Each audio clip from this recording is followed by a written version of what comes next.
Our roosters are gone. Today is poultry processing day. We brought them this morning to be processed at a poultry processing plant in Rhode Island. And it's been a tough morning. Our chickens laid the eggs. We placed the eggs in the incubator. We raised up these beautiful chicks, watched them hatch, and they grew into gorgeous birds. We were able to sell all the females, and the males, unfortunately, they didn't sell.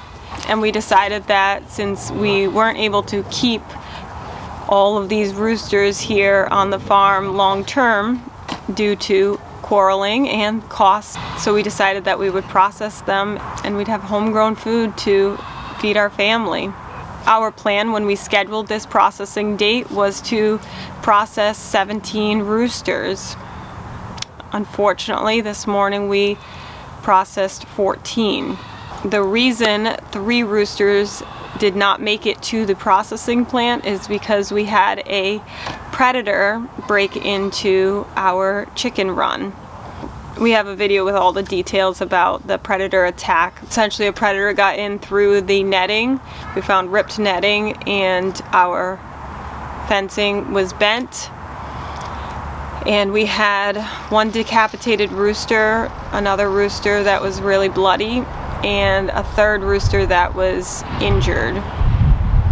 So we did lose 2 roosters, and the third one is injured, and we have him in our garage where we've been treating his wounds and hand feeding him and just hoping that he'll recover from it.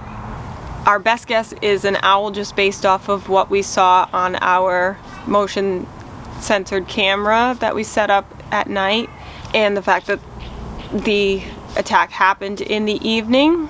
All of my chickens get locked in the coop at night, but recently I have not been locking up the roosters in the coop because of the quarreling that they were doing, and I was afraid that they would injure each other being confined in a small space at night. They've been roosting out on the pallet fencing with the tarp cover over them and had been doing great with that scenario until the predator attack. And so unfortunately, since I decided to keep them out at night, I put them at risk to a predator attack. I thought that since we had never had a predator on our farm, that the likelihood of a predator attack was so slim that there was more of a risk of housing that many roosters in a coop at night together that they would fight and cause more injuries than the chance of a predator coming in. But clearly I was wrong, because we had a predator attack, and the quarreling between the roosters at this point has just been small amounts of damage to each other's combs, which is nowhere near the damage that occurred from a predator.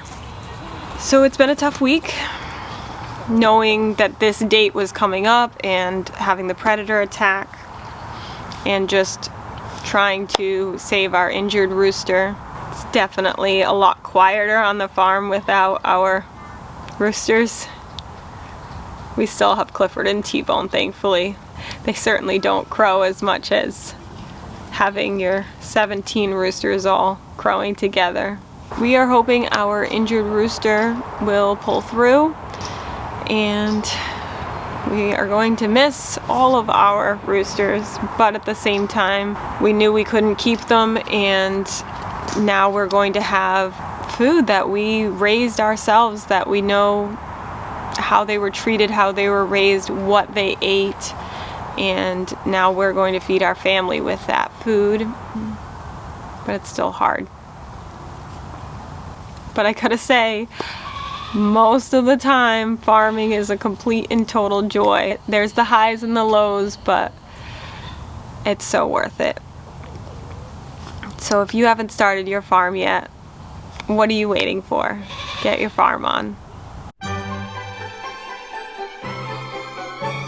2, 1, 2, 3, 4. Do you want a farm? A wicked awesome farm? Watch this channel to learn what to do. We love to farm and we'll show you. Yeah, welcome to our show.